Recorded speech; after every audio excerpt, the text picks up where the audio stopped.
perjalanan yang disampaikan oleh Allah dan Rasul-Nya, oleh perjalanan manusia dari kehidupan sampai kepada kematian. Dan inilah yang menjadikan kita dari kajian kitab ini, kita berharap semoga kita mampu melihat kematian dengan ilmu yang menjadikan kita senang bertemu dengan Allah, supaya Allah pun senang bertemu dengan kita.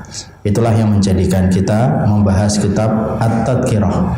At-Tadhkirah itu adalah peringatan li ahwalil mauta, keadaan orang yang mati, wa umuril akhirah, dan keadaan yang berkaitan tentang urusan akhirat. Maka di sini kita mendapati perkataan dari Abdullah bin Mas'ud. Sesungguhnya Abdullah bin Mas'ud radhiyallahu anhu berkata, apabila malaikat maut datang untuk mencabut ruhnya orang yang beriman, maka malaikat maut berkata, sesungguhnya Rabbmu menyampaikan salam. Makanya ada sebuah ayat yang disampaikan oleh Allah di dalam surat Al-Ahzab ayat yang ke-44, tahiyyatuhum yauma yalqaunahu salam. Maka salam penghormatan kepada orang yang beriman pada hari ketika mereka menemui Allah dengan mengatakan salam. Salam itu kesejahteraan bagi kalian, ketentraman bagi kalian. Disinilah kita mengetahui sesungguhnya ketika seseorang itu akan meninggal dunia, maka datang rombongan itu, ada rombongan malaikatur rahmah. Kita bicara dalam konteks yang meninggal itu orang yang beriman. Maka ketika yang meninggal itu konteksnya adalah orang yang beriman, ada malaikatur rahmah dan ada pula malaikat maut, dan mereka memiliki tugas yang berbeda-beda satu dengan yang lainnya. Malaikat maut adalah malaikat yang bertugas untuk mencabut nyawa. Penamaan masyarakat Indonesia menamakan malaikat Israel. Dalam banyak sekali riwayat tidak disebutkan penamaan Israel, tetapi yang paling benar penamaan itu adalah malaikat mautu, yaitu malaikat mauti, yaitu adalah malaikat maut. Jadi yang benar itu malaikat Israel atau malaikat maut, Ustaz.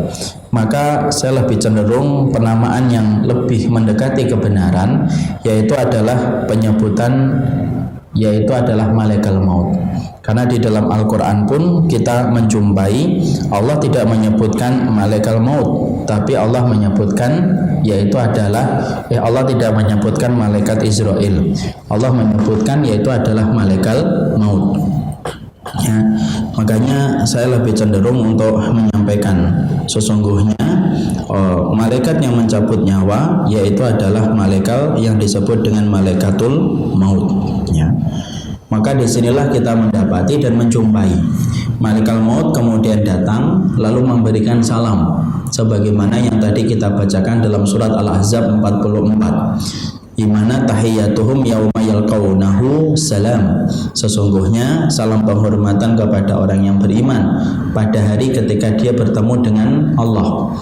Dengan malaikat itu mengatakan salam. Berarti orang yang beriman ketika meninggal dunia, mereka itu walaupun menghadapi sakaratul maut yang begitu berat, sakit yang berlapis-lapis, perih yang berlapis-lapis, tetapi mereka di sisi yang lainnya tenang. Karena sesungguhnya para malaikat itu memperlakukan mereka dengan perlakuan yang baik. Dan malaikat maut pun memberikan salam kepada orang yang beriman, karena mereka akan datang pada alam barzah dalam keadaan tenang. Mungkin ibu-ibu dan bapak masih ingat saya pernah menyampaikan sebuah hadis Nabi. Orang itu tidak mungkin dijadikan oleh Allah 2 kali takut dan 2 kali aman. Barang siapa mereka yang sudah merasa aman dari azabnya Allah di dunia sampai dia berlaku dosa, berlaku maksiat, maka ketika nanti mati dia berada pada ketakutan. Makanya orang yang dosa, berzina, minum khamar, muka aurat, tidak taat kepada suami, mencarikan harta untuk istrinya dengan cara yang haram, menzalimi istrinya, maka sesungguhnya orang semacam ini adalah orang yang merasa aman dalam kehidupan di dunia. Nanti tepat ketika meninggal dunia, dia dalam keadaan takut. Kenapa? Menggantikan rasa aman dia di dunia. Karena tidak mungkin 2 kali rasa aman dan tidak mungkin 2 kali rasa takut. Makanya orang yang beriman ketika meninggal dunia, dibawa ke liang kuburnya, dia dalam keadaan tidak ketakutan. Dia mengatakan kepada orang-orang yang memikulnya ketika jenazahnya dibawa ke alam kubur, maka kemudian dia mengatakan qaddimuni, qaddimuni. Orang yang beriman itu kalau meninggal dunia ibu, dipindahkan ke kerandanya, ketika dibawa ke alam kuburnya, ke liang lahat, malah meminta supaya disegerakan. Jangan terlalu lambat, jangan terlalu lama. Makanya orang yang meninggal dunia itu kalau dikuburkan tidak usah lama-lama, sampai nunggu 2 hari, nunggu 3 hari. Kenapa? Dia ingin untuk mendapatkan segera balasan manis atas semua yang telah dia usahakan. Makanya orang yang beriman ketika meninggal dunia mengatakan, Qaddimuni, tolong dong segerakan, cepat langkah kakinya menuju ke alam kubur. Tetapi kalau dia bukan orang yang beriman, ketika mati maka dia justru tidak dalam keadaan aman tapi ketakutan. Dia mengatakan, ya laitaha aina tadhabuna biha, celaka sekali, kemana kalian itu membawaku pergi. Dia teriak. Teriakannya itu didengarkan oleh semua makhluk kecuali manusia. Kalau manusia itu mendengar teriakannya, maka pastilah manusia itu akan pingsan saking kerasnya teriakan dia ketika dibawa ke liang kubur. Apa sih yang korelasinya dengan apa yang kita nanti bahas? Korelasinya adalah orang yang beriman ketika meninggal dunia, walaupun tetap merasakan sakaratul maut, tetapi di dalam hatinya dan jiwanya tetap merasakan ketenangan. Karena sesungguhnya malaikat maut yang datang kepadanya memberikan salam, datang dalam keadaan yang terbaik, diam-diam kemudian dalam keadaan tenang. Makanya orang yang beriman ketika mereka dicabut ruh dari jasadnya, maka dia dalam keadaan tenang. Kemudian kita mendapati menurut Imam Mujahid itu mengatakan orang mukmin itu ketika meninggal dunia akan diberitahukan tentang kabar gembira tentang keluarganya dan anak-anaknya. Makanya kemudian hatinya tenang ketika dia dicabut ruh dari jasadnya. Jadi malaikat itu, kata Imam Mujahid, menyampaikan pula, anak-anakmu baik, keluargamu baik, mereka akan dijaga oleh Allah, mereka adalah orang yang baik.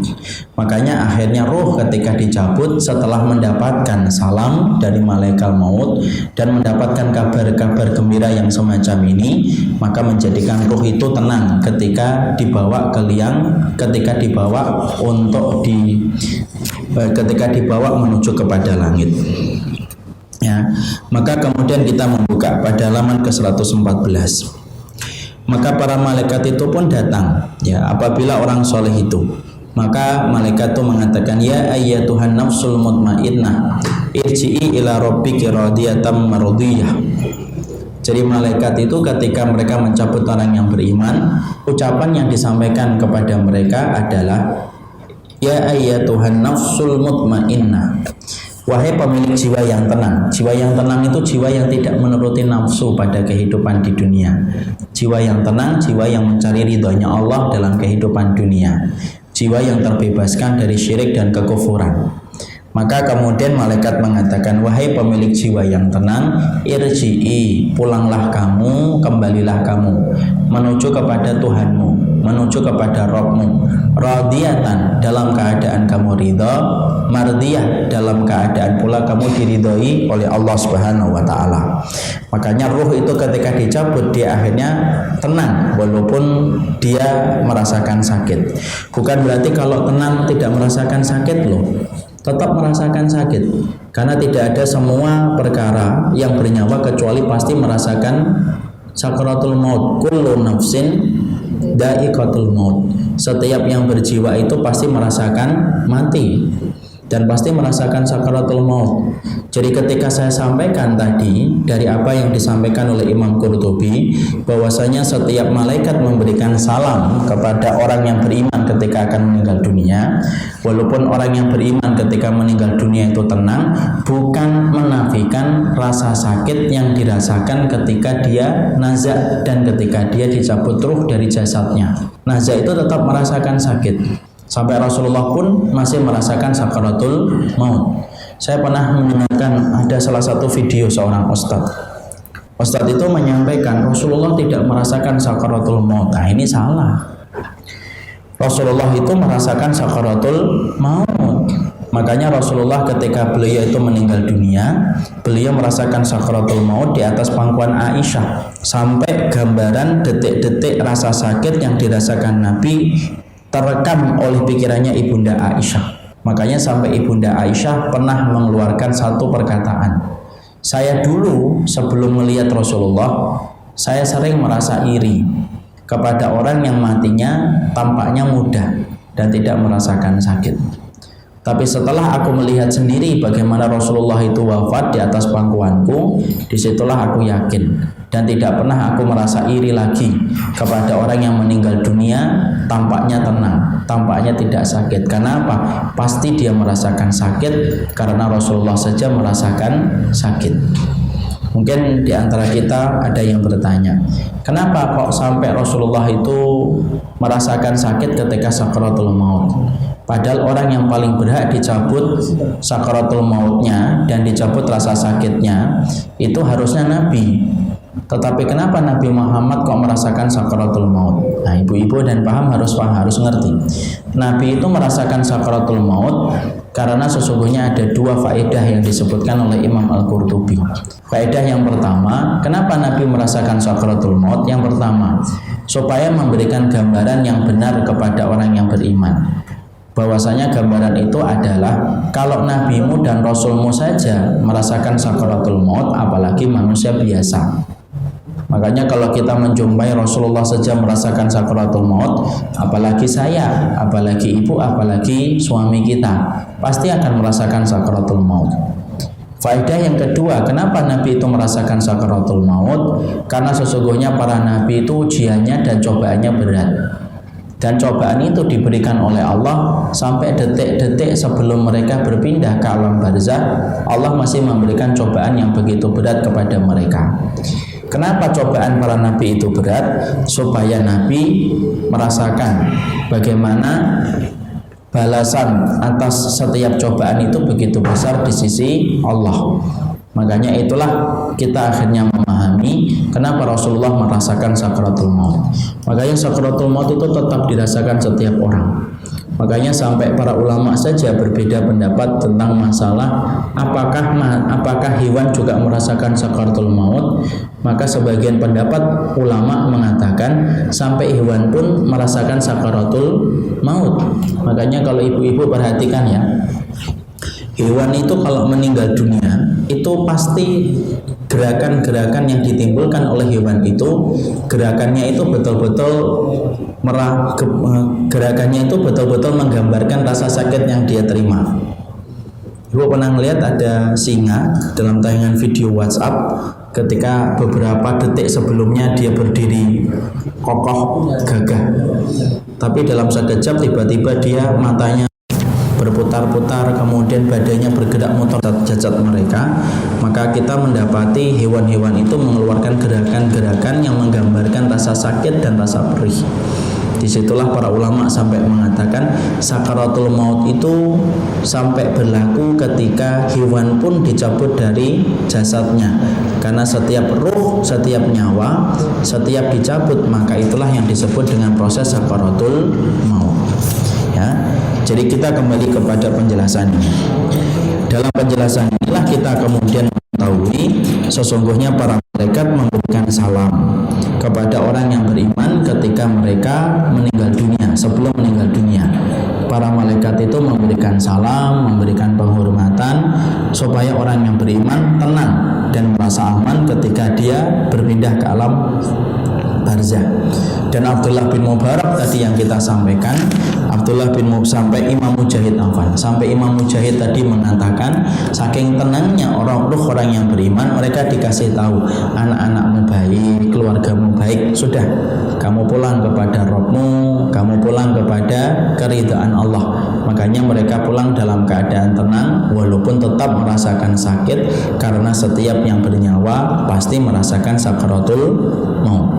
Itulah yang kita ingin jelaskan. Maka kemudian akhirnya nyawa itu kemudian akhirnya dibawa ke langit, ya, dibawa ke langit, menembus langit yang pertama. Dia menuju kepada tempat bersemayamnya Allah. Ini berarti menunjukkan bahwasanya Allah bersemayam di atas langit, karena setiap ruh ketika meninggal dunia dibawa ke atas langit, bukan dibawa kemana-mana, tapi dibawa ke atas langit, menuju kepada langit yang pertama. Kemudian para malaikat itu sebelum membawa ruhnya, maka kemudian mereka memberikan kain kafan, kemudian mereka memberikan minyak wangi yang diambil dari surga. Ditutup ruhnya itu dengan kain kafan yang diambil dari surga, minyak wangi dari surga. Lalu kemudian dibawa menuju pada langit yang pertama. Ya, ini menuju pada langit yang pertama untuk menuju kepada Allah. Berarti ini sekaligus pula memberikan faedah ilmu. Allah bersemayam di atas arus, arus itu di atas langit yang ketujuh. Ya, maka kemudian para malaikat itu memberikan yaitu kain kafan dari surga dan memberikan minyak wangi dari surga. Dipisahkan dari jasadnya yang kita tangisin itu jasadnya. Ruhnya sedang naik ke atas langit menuju langit yang ketujuh, tempat bersemayamnya Allah di atas arus yang tadi kita bacakan dalam surat Toha. Jasadnya dia terbujur kaku, kita mandikan, walaupun tidak ada ruhnya bukan berarti dia tidak merasakan sakit. Tolong ya, ketika kita memahami tentang perjalanan ruh ketika dibawa ke langit, bukan berarti jasad yang tertinggal itu tidak merasakan sakit, tetap merasakan sakit. Makanya kita diperintahkan untuk berbuat yang lembut ketika memandikan jenazah, mengkafani jenazah, mensolatinya dengan cara yang baik. Kenapa? Karena walaupun ruhnya sedang ke langit, bukan berarti di sini tidak ada sama sekali, yaitu satu gerakan, satu nyawa tetap ada yang dirasakan. Makanya kenapa kita diperintahkan ketika sama orang yang telah meninggal dunia, diperintahkan jangan kasar, jangan dipukul-pukul ketika kita memandikan, karena walaupun ruhnya naik ke atas langit, dia itu jasadnya tetap secara sunnah kita diperintahkan untuk berlaku yang lembut, karena Rasulullah memberitahukan kepada kita, inna kasra admal mayyiti kakasri admal hayyi. Karena ada satu riwayat yang disampaikan Nabi, sesungguhnya mematahkan tulang orang yang meninggal dunia itu sama dengan mematahkan tulangnya ketika dia masih hidup. Bahkan lebih sensitif ketika orang itu meninggal dunia. Makanya kenapa kalau kita memandikan harus lembut? Kenapa ketika kita mengkafani harus lembut, pelan-pelan? Jangan, nggak boleh kasar. Tidak boleh orang beralasan ini sudah tidak ada ruhnya bu, tidak apa-apa. Karena kan ada ya penyelenggaraan jenazah itu yang mereka kasar. Saya pernah melihat sendiri ada penyelenggaraan jenazah itu bagian belakangnya semayat itu dimasukkan selang ibu. Insya Allah dibolak-balik kayak bolak-balik ikan dia. Tidak boleh. Makanya saya wanti-wanti betul. Kalau saya dan ibu nanti meninggal dunia, tolong wasiatkan yang memandikan kita adalah keluarga kita yang sudah paham tentang ilmu, supaya kita tidak dikasari ketika meninggal dunia. Karena kalau kita dimandikan orang yang tidak ada kekerabatan dengan kita, yang bisa terjadi adalah mungkin orang itu akan berbuat kasar karena merasa bahwasanya itu bukan anggota keluarganya, atau karena minimnya ilmu, bahwasanya dia merasa bahwasanya orang mati itu sudah tidak merasakan sakit sama sekali.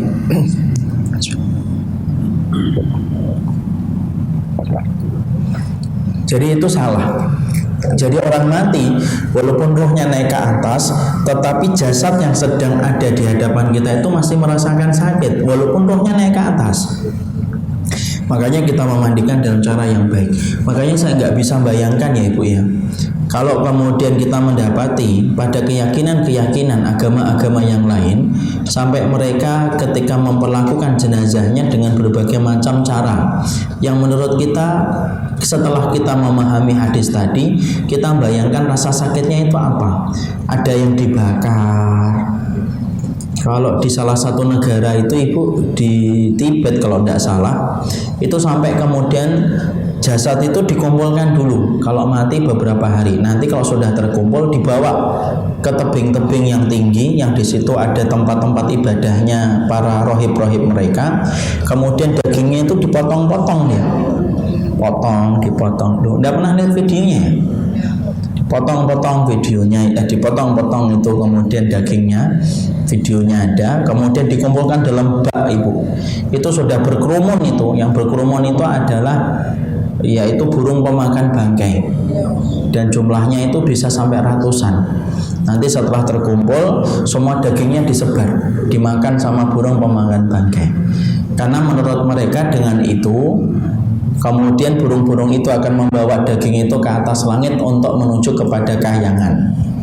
Nah, itu kita bayangkan, kalau Rasulullah itu mengatakan mematahkan tulang orang yang hidup saja sudah terasa sakitnya, dan kita merasakan sakitnya yang luar biasa, padahal itu baru mematahkan tulang orang yang meninggal dunia, itu sudah terasa ketika dia meninggal dunia, apalagi sampai dipotong, sampai dibakar, sampai diremukkan tubuhnya. Nah, kita bisa bayangkan betapa beruntungnya kita ketika mengenal Islam, akhirnya kita terhindar dari segala macam kerusakan dunia dan akhirat kita. Maka disitulah kita harus paham. Jadi akhirnya itu kemudian dibawa ke atas langit, dia dalam keadaan tenang. Kenapa dia tenang? Tadi kita sampaikan perkataan Imam Mujahid. Para ruh itu ketika dibawa ke atas langit dia tenang, dia tidak melongok-longok ke bawah gitu. Karena apa? Karena dia sudah diberitahukan tentang kabar gembira dari keluarganya. Makanya dia menghadapi satu urusan yang baru, yaitu alam yang baru, dan alam itu adalah alam barzah. Dan tentunya kita paham ya, alam barzah itu apa? Alam yang memutuskan hubungan dia dari kehidupan dunia. Dan kita harus paham kenapa disebut dengan barzah. Disebut dengan barzah karena sesungguhnya kita tidak mampu lagi untuk kembali dalam kehidupan di dunia. Dan disebutnya barzah itu kenapa? Karena sesungguhnya barzah itu artinya tembok dan benteng yang kokoh yang tidak mungkin ditembus. Itu namanya barzah. Makanya Allah menyebutkan di dalam surat Al-Mu'minun ayat yang ke-100. Allah berfirman, la'alli a'malu shalihan fima tarakt. Semoga aku ini kemudian beramal soleh terhadap apa yang aku tinggalkan dari amal soleh itu. Kalla innaha kalimatun huwa qailuha. Ya tidak mungkin, itu hanyalah perkataan yang disampaikan orang yang menyampaikan. Wa min waraihim barzakhun ila yaumi yub'atsun. Sesungguhnya di belakang mereka itu barzah, pada waktu yang di belakang mereka itu barzah yang tidak mampu ditembus sampai hari nanti berbangkitnya manusia. Makanya disebut dengan alam barzah, karena dia tidak bisa balik lagi dalam kehidupan di dunia. Maka disinilah kemudian akhirnya ruh itu dibawa ke atas langit. Kemudian dia membawa minyak wangi yang kemudian dibawa oleh para malaikat, dan akan membawa pula yaitu kain kafan yang diambilkan dari kain kafan penduduk surga. Maka kemudian akhirnya keluar nyawa itu. Lalu roh itu diterangkan dalam riwayat itu kembali, roh itu akan menghadapi pintu langit yang pertama, karena setiap langit itu memiliki pintu. Fastaftahu lahumul bab. Mereka meminta supaya dibukakan pintu langit yang pertama. Maka kemudian langit yang pertama pintunya membuka. Lalu kemudian naiklah ruh itu, diapit oleh malaikat menuju kepada langit yang pertama. Ketika menuju kepada langit yang pertama, seluruh para malaikat itu kemudian berkata, manir ruhu hadat thayyib, yaitu siapa pemilik ruh yang baik ini.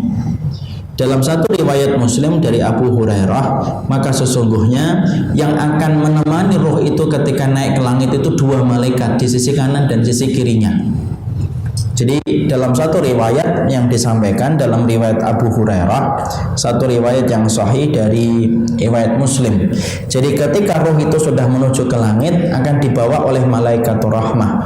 Malaikatur rahmah itu dua, mengapit kanan dan kiri, kemudian menuju kepada langit yang pertama. Ketika menuju pada langit yang pertama, kan ada pintunya, fastaftahu. Mereka meminta supaya mereka dibukakan pintu langit yang pertama. Dibukakan pintu langit yang pertama. Seluruh para malaikat itu menyambut dengan bergembira dan bersukacita. Ruh-ruh itu menyambut ruh itu ketika diapit oleh dua malaikat. Mereka lalu bertanya, manir ruhu hadat thayyib. Siapa pemilik ruh yang sangat baik ini? Kemudian malaikat yang mengapitnya dua itu menjawab, ruhu fulan bin fulan. Ini ruhnya fulan dan fulan. Disebutkanlah nama-nama dan panggilan-panggilan indah yang dimiliki oleh dia ketika di dunia. Kalau bapak ini namanya ini, Abu Fulan ini. orangnya terkenal dengan ini. Maka disambut. Kemudian setelah pada perjalanan langit yang pertama, kemudian dinaikkan lagi pada perjalanan langit yang kedua. Sama, langit yang kedua punya pintu. Minta dibukakan pintu langit yang kedua. Dibukakanlah pintu langit yang kedua. Maka kemudian dibukakanlah. Maka kemudian malaikat-malaikat yang mengisi langit yang kedua, malaikat itu pun mereka berkata, "Manir ruhul hadzal thayyib?" Siapa pemilik ruh yang sangat baik ini? Lalu kemudian disebutkanlah namanya yang baik ketika dalam kehidupan dunia. Disebutkanlah panggilan-panggilan baik ketika dia memiliki di dunia. Sampai langit yang kedua, langit yang ketiga, sampai langit 7. Pada langit yang ke-7 disitulah kemudian tidak dibukakan pintu langit yang ke-7. Lalu kemudian Allah itu berfirman di atas langit yang ke-7, di atas arasy-Nya, sesungguhnya hambaku ini adalah hamba yang telah jujur dalam imannya. Maka kembalikanlah dia dulu di dunia. Kembalikanlah dulu dia ke tanah. Disitulah aku menciptakannya, dan disitu pula aku akan membangkitkan dia yang kedua kalinya. Para malaikat itu kemudian membawa lagi 2 malaikat. Kenapa malaikatnya 2? Dibawa ruh itu kemudian menuju ke bawah kembali. Kemudian jasadnya sudah berada pada kuburan. Lalu kemudian dikumpulkan itu kemudian dengan jasadnya, dan kemudian dia mendengar suara derap terompah kaki yang terakhir. Itu menunjukkan apa? Itu menunjukkan tentang adanya kuburan.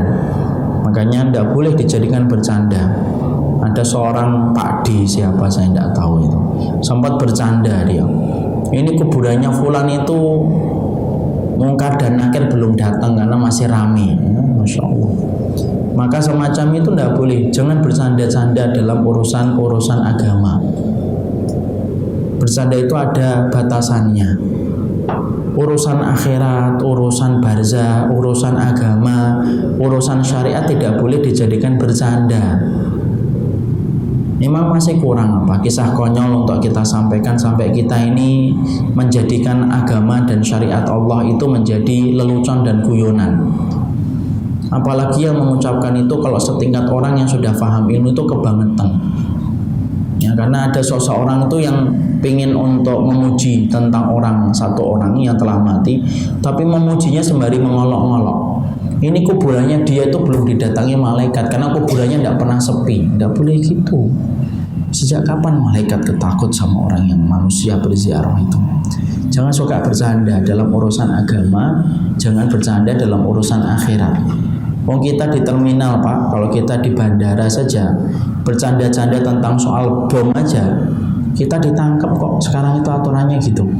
Coba aja kalau kita di bandara, di pesawat kita bercanda sama pramugari, "Mbak ada bomnya Mbak," ditangkap itu. Karena tidak boleh bercanda masalah bom di bandara. Lu di bandara aja tidak boleh bermain dan bercanda-canda kok. Urusan agama dijadikan bercanda. Ya, ini sekaligus menjadi masukan, terutama orang-orang yang juga saya sebutkan standing komedi. Sama itu. Apakah setiap plesetan, kata-kata konyol masih belum cukup Bapak untuk menjadikan kita ketawa? Sampai kemudian kita masih menjadikan Allah yang ngasih kita kehidupan, ngasih kita kenikmatan, masih aja dibuat bercandaan. Sedemikian pentingkah kita ketawa sampai kemudian semuanya harus dijadikan bercanda? Kalaupun bercanda, ada adabnya, ada akhlaknya. Dan wajar kalau seorang mukmin itu marah. Karena agama itu adalah perkara besar, menentukan urusan akhirat kelak kita nanti. Jangan pernah bercanda dengan sesuatu yang diyakini oleh seseorang itu akan menjadi segala kebaikan dalam urusan akhiratnya. Ya. Kita teruskan. Maka kemudian akhirnya dia menuju ke langit itu. Kemudian Allah menyampaikan sebagaimana firman-Nya tadi, "Sesungguhnya hambaku ini telah jujur dalam ucapannya. Kembalikanlah dia ke bumi, karena dari situ aku menciptakannya, dan di situ pula aku akan membangkitkannya." Maka 2 malaikatnya mengapit ruh itu, kemudian membawa ke kuburan. Berapa lama perjalanan? Ya, kita tidak pernah tahu, tapi perjalanan cepat. Perjalanan jet saja kita sekarang sudah bisa membayangkan kecepatannya, apalagi malaikat. Dibawa ke bawah, dikumpulkan dengan jasadnya kembali. Ya, Apa bedanya Ustadz? Kenapa ketika dia ruhnya itu dikembalikan kepada jasadnya dia tidak hidup? Nah, kita harus paham bedanya antara jasad dengan ruh ketika hidup dengan jasad dan ruh ketika meninggal dunia. Bedanya itu apa?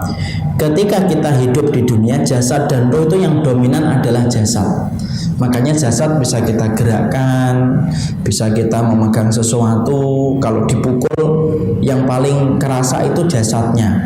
Dia jadi bengkak, hitam, bengkak. Itu karena jasad yang paling dominan. Tapi nanti ketika seseorang itu telah meninggal dunia, ketika kemudian dua malaikat itu membawa ruhnya kembali kepada jasadnya, maka sesungguhnya jasad dan ruh itu kalau orang sudah meninggal itu dikumpulkan lagi. Tetapi ruh dengan jasad itu lebih dominan ruhnya. Makanya ada orang yang diadab, disiksa, kelihatan wujudnya itu utuh. Contoh nih, kayak kita ngelihat misalkan Firaun, jasadnya kan ada Ustadz, yang disiksa ruhnya karena yang dominan ruhnya. Di situ kita mendapati makanya yang kemudian ketika disatukan ruh dengan jasadnya ketika di kuburan, yang dominan itu ruhnya. Jadi manusia itu diketahui disiksa di dalam kuburnya, mendapatkan azab kubur, maka tidak kelihatan secara kasat mata sebagaimana kelihatan ketika dia masih hidup, itu beda. Nah, disitulah kita akhirnya mendapati dia dikembalikan dalam kehidupan di alam kuburnya, sampai akhirnya dia mendapatkan pertanyaan dari Munkar dan Nakir. Munkar dan Nakir bertanya kepadanya tentang 3 pertanyaan yang sudah kita pahami. Sekarang mari kita buka pada halaman ke-121. Sambutan ruh di langit kepada orang yang baru meninggal dunia, ya.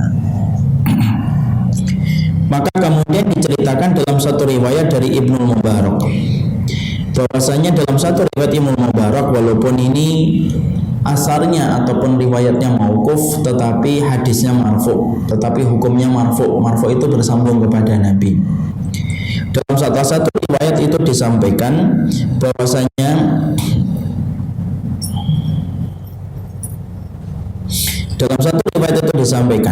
apabila nyawa seorang mukmin telah dicabut, maka disambut oleh hamba-hamba Allah yang mendapatkan rahmat, sebagaimana mereka menyambut kedatangan pembawa kabar gembira di masa di dunia. Hamba-hamba Allah itu menyambutnya seraya berkata, perhatikan saudara kalian ini dan biarkanlah istirahat dulu karena dia baru saja mengalami kejadian besar. Artinya dari penjelasan sepenggal riwayat ini kita mengetahui ruh itu ketika dicabut nanti akan ketemu dengan ruh-ruh yang lainnya. Ruh-ruh yang lainnya kemudian menyampaikan dan mereka itu menyambut gembira, ya, sebagaimana mereka menyambut kabar orang yang membawa kabar gembira ketika di dunia. Perhatikanlah saudara kita yang baru datang ini, sesungguhnya dia baru saja mengalami kejadian yang besar. Kejadian besar itu apa? Kematian. Dan saya harus menyampaikan, kematian itu jamaah yang semoga Allah rahmati, kematian itu tidak pernah dirasakan manusia kecuali hanya sekali, seumur hidup dan seumur akhirat. Orang tidak pernah lagi merasakan kematian kecuali hanya 1 kali saja, seumur hidup dan seumur akhirat. Makanya ketika orang sudah mati semuanya, maka akan disambut oleh hamba-hamba Allah. Hamba-hamba Allah itu memberikan satu penyambutan yang menggembirakan, sebagaimana orang yang datang membawa kabar gembira kepada kita ketika di dunia. Maka hamba-hamba Allah itu menyambut kedatangannya. Lalu mereka bertanya, apa yang dilakukan fulan, apa yang dilakukan fulana. Jadi mereka tanya, kamu baru datang ya, apa yang dilakukan fulan, apa yang dilakukan fulana, sudah menikah atau belum. Maka itulah yang ditanyakan ruh-ruh yang telah duluan, karena mereka dipertemukan oleh Allah dan bagi Allah itu mudah mempertemukan ruh itu. Maka apabila mereka bertanya kepadanya tentang orang yang mati sebelumnya dan mendapatkan jawaban dia telah meninggal dunia, maka sesungguhnya mereka mengucapkan, oh dia sudah meninggal dunia, tapi tidak dipertemukan ruhnya. Mereka mengatakan inna lillahi wa inna ilaihi rajiun. Dan itu akhirnya mereka rasakan. Disitulah kemudian kita mendapati pula Hasan Al-Basri radhiyallahu anhu itu mengatakan, apabila ruh seorang mukmin telah dicabut, maka dinaikkan ke langit. Maka dia itu akan disambut oleh ruh-ruh orang yang beriman, dan mereka itu akan bertanya, fulan itu sekarang ngapain? Fulan itu sekarang dapat apa? Mereka saling menanyakan itu kepada ruh yang baru datang. Maka dia bertanya, apakah dia belum datang juga kepada kalian? Belum, ya, belum, ya. Sesungguhnya demi Allah dia belum datang kepada kami, bahkan lewat pun belum. Jangan-jangan dia menuju kepada hawiyah, jangan-jangan dia menuju kepada neraka. Disitulah kita mendapati, walaupun beberapa dari asar ini ada yang diterangkan dalam keadaan yang lemah, tapi sebagian riwayat menunjukkan pada riwayat yang hasan, bahwasanya orang yang beriman ketika mereka meninggal dunia disambut oleh ruh-ruh orang yang beriman yang telah meninggal dunia sebelum mereka. Itulah yang disampaikan oleh Imam Al-Qurtubi. Makanya kemudian akhirnya kita kemudian menjumpai bahwasanya orang-orang yang beriman ketika mereka dicabut ruhnya, mereka dalam keadaan tenang dan mereka mendapati tempat kembali mereka menjadi tempat sebaik-baik tempat kembali. Dan inilah yang menjadi jawaban dari pertanyaan sebagian dari kita. Apakah ruh itu apabila sudah dicabut nyawanya, apakah ruh itu akan ketemu dengan ruh-ruh yang lainnya? Maka sesungguhnya apa yang disampaikan oleh Imam Al-Qurtubi, beliau mengatakan setiap ruh orang yang beriman akan bertemu dengan ruh orang yang beriman yang lainnya. Makanya beliau menukilkan perkataan dari Hasan Al-Basri tadi, orang yang beriman itu kalau sudah dicabut nyawanya, mereka itu akan bertemu dengan ruh-ruh orang yang beriman yang telah mendahului mereka. Sembari orang-orang yang beriman yang telah mendahului dia bertanya, yang dilakukan fulan sekarang apa? Sudah nikah atau belum? Dan mungkin akan bertanya hal-hal yang lainnya. Kenapa mereka bertanya itu? Karena mereka tidak tahu kejadian di dunia. Karena tadi kita sebutkan kan, sesungguhnya mereka sudah berada di alam barzah. Makanya alam barzah itu alam yang sudah menghentikan keterikatan mereka dari dunia. Wallahu a'lam bishawab. Maka kemudian kita bacakan dalam satu riwayat lainnya. Maka dari Imam An-Nasai dari sanadnya Abu Hurairah radhiyallahu anhu bersabda, para malaikat itu membawa nyawa orang yang mati menemui arwahnya orang yang beriman. Maka sungguh mereka amat gembira, melebihi seseorang dari kalian ketika kedatangan keluarganya dari rantau. Mereka bertanya, apa yang dilakukan fulan, apa yang dilakukan fulanah? Lalu mereka berkata, sebagian dari mereka mengatakan, biarkan, jangan ditanya dulu, sesungguhnya dia masih sedih mengingat dunia. Dan ketika nyawa itu balik bertanya, bukankah fulan itu telah datang kepada kalian? Ruh-ruh itu menjawab, rupanya dia dibawa kepada hawiyah. Hawiyah itu adalah sebuah tempat di neraka, dibawa kepada tempat seburuk-buruknya kembali. Hadis ini merupakan hadis yang hasan dan dinyatakan sahih oleh Imam Al-Albani rahimahullahu ta'ala di dalam kitabnya As-Sahihah. Jadi menjelaskan kepada kita bahwasanya orang yang beriman itu nanti akan dipertemukan dengan ruh-ruhnya orang yang beriman, yang mati, yang kemudian sama-sama beriman, kecuali yang masuk neraka. Jadi misalkan kita punya orang tua, ibu kita meninggal dulu, dan ternyata neneknya, budenya termasuk orang yang beriman pula kepada Allah, maka ketika ibu kita yang meninggal paling terakhir, lebih terakhir daripada nenek kita dan bude kita, nanti ketemu dengan kemudian ruhnya orang yang beriman yang lainnya. Lah ruhnya orang yang beriman lainnya itu nanya, lah yang dilakukan fulan apa? Yang dilakukan fulanah itu apa? Kenapa mereka bertanya itu? Karena mereka sudah lama meninggalkan dunia dan tidak tahu tentang masalah di dunia. Hadis ini sekaligus memberikan gambaran kepada kita bahwasanya hadis ini memberikan gambaran sudah tidak ada lagi intervensi orang yang meninggal dunia dalam urusan di dunia. Tidak ada namanya ruh bergentayangan, kemudian roh ibunya datang meminta didoakan dong nak, nggak didoakan, nggak ada itu. Dan riwayat ini dan asar ini sudah kita kemudian disampaikan tadi merupakan asar yang sahih, Makanya tadi kita membacakan di dalam surat Al-Mu'minun ayat yang ke-100, yang namanya barzah itu tembok yang tebal, benteng yang kokoh yang tidak mampu ditembus. Makanya tidak mungkin orang itu balik dan dia tidak tahu tentang urusan dunia itu apa. Makanya ketika ada ruh orang yang beriman itu datang, mereka langsung nyambut, ditanya, fulan gimana kabarnya, fulana gimana. Mungkin juga ditanya gimana keadaan yang terakhir di dunia. Mereka sampai bertanya itu. Makanya sebagian dari mereka roh itu berkata, sudah jangan ditanya dulu, dia baru saja meninggal dunia dan baru saja meninggalkan dunia karena sedih meninggalkan dunia itu. Makanya kemudian itu termasuk salah satu yang diberitakan oleh Rasulullah Sallallahu Alaihi Wasallam. Ya. Maka dalam satu riwayat disebutkan, maka Rasulullah SAW kalau berpendapat itu, maka kemudian akhirnya kita mengetahui adanya pertemuan ruh orang yang beriman ketika mereka telah meninggal dunia. Dan itu sudah disampaikan pula di dalam hadis Rasulullah. Dalam satu riwayat yang sahih dalam riwayat Muslim, Rasulullah SAW, al-arwahu junudun mujannadah, fama ta'arafa minha i'talafa, wa ma tanakara minha ikhtalafa. Makanya Rasulullah mengatakan ruh itu, jiwa itu bagaikan tentara yang terlatih yang dikumpulkan. Ruh-ruh itu apabila mereka mengenal, mereka saling bersatu. Ruh itu kalau tidak mengenal, mereka berpisah. Ya, bahwasanya disitulah kemudian kita mengetahui ruh-ruh itu bertemu dengan ruh-ruh yang lainnya. Jadi inilah kabar yang disampaikan oleh Rasulullah Sallallahu Alaihi Wasallam, bahwasanya orang yang beriman ruh-ruh mereka itu saling bertemu. Jadi tidak ada kesedihan bagi orang yang beriman ketika mereka telah meninggal dunia. Jadi mereka pun mendapatkan kabar dari kehidupan di dunia dengan ruh-ruh yang baru datang kepada mereka.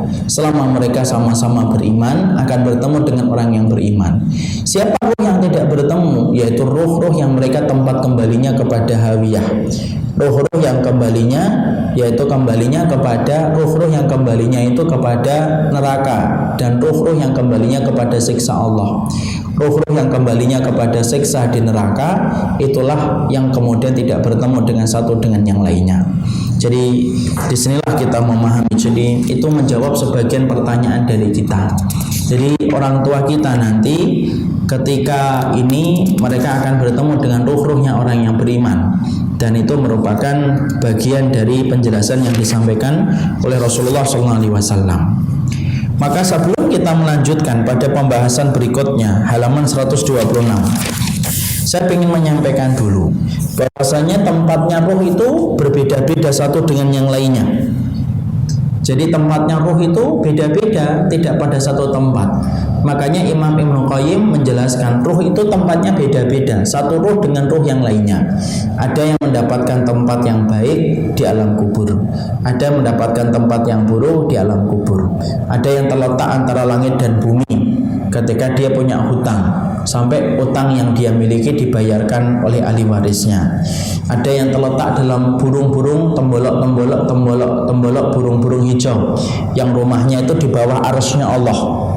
Jadi di bawah arsy-Nya Allah itu sebuah tempat-tempat burung-burung hijau yang mereka itu masuk ke dalam surga pagi hari.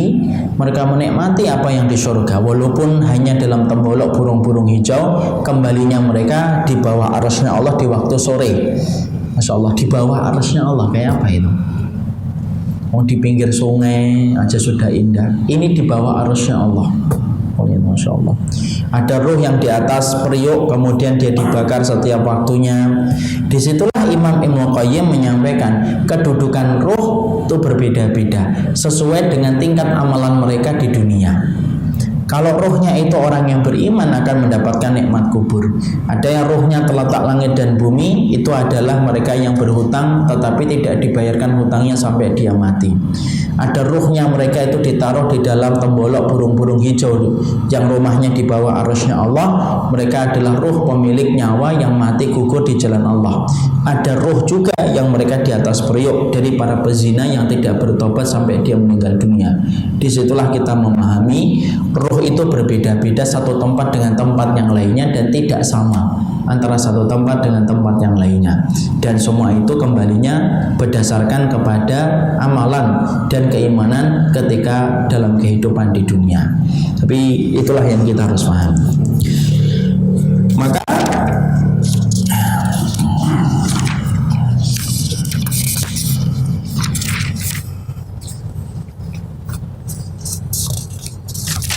Kita kemudian akan kemudian membuka halaman 133.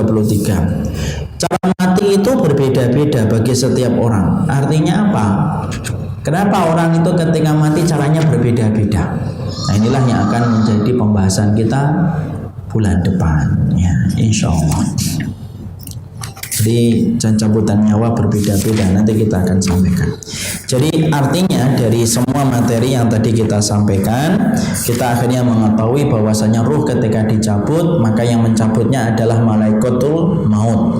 Yang menyambut ruh itu dan mengapit ruh itu dua malaikat.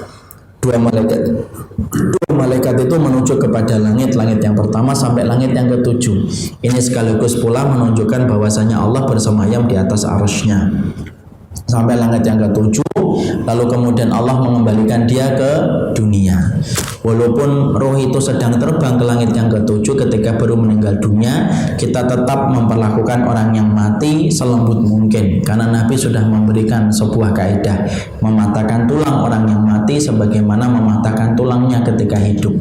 Ketika roh dikembalikan kepada jasadnya, maka kemudian digantikan malaikat mungkar dan nakir untuk dimintain pertanggungjawaban tentang 3 pertanyaan. Kita tadi belajar dalam satu riwayat bahwasanya ruh-ruh itu ketika sebelum dicabut oleh malaikat maut akan mendapatkan salam dari para malaikat, memberikan ketenangan, dia tenang, dia tidak gelisah walaupun tetap merasakan sakaratul maut. Dan sesungguhnya Imam Mujahid itu mengatakan roh itu ketika meninggal dunia, sebelum meninggal dunia, para malaikat memberitahukan tentang kondisi keluarganya yang akan dilindungi dan dijaga oleh Allah sampai roh itu tenang ketika dicabut roh dari jasadnya menuju kepada Allah. Kita tadi juga belajar dalam tema yang kita bahas, sesungguhnya roh itu apabila sudah dicabut, kalau dia beriman akan bertemu dengan ruh-ruh mereka, orang-orang yang beriman yang mendahului mereka. Mereka akan bertanya, bagaimana keadaan fulan, bagaimana keadaan fulana, sudah menikah atau belum. Ini menunjukkan kepada kita ruh orang yang beriman dipertemukan kembali oleh Allah ketika mereka berada pada alam barzah. Hadis pula ini menunjukkan kepada kita bahwasanya orang yang telah meninggal dunia sudah tidak ada lagi kaitannya dalam urusan dunia. Makanya mereka bertanya sama ruh yang baru meninggal dunia, karena mereka tidak tahu tentang keadaan di dunia. Kemudian kita juga belajar ruh itu tempatnya berbeda-beda sesuai dengan tingkat amalan mereka masing-masing. Ada ruh yang mana ditempatkan antara langit dan bumi, mereka yang utang tidak bayar. Ada yang ditempatkan di dalam kenikmatan kubur ketika beriman. Ada yang ditempatkan dalam siksa kubur ketika tidak beriman. Ada pula ruh yang ditempatkan oleh Allah di antara tembolok burung-burung hijau, mereka yang mati syahid. Artinya Imam Ibnu Qayyim memberitahukan setiap ruh itu berbeda-beda penempatannya oleh Allah sesuai dengan kadar kualitas amal yang mereka lakukan. Dan itulah yang kita pahami tentang ruh.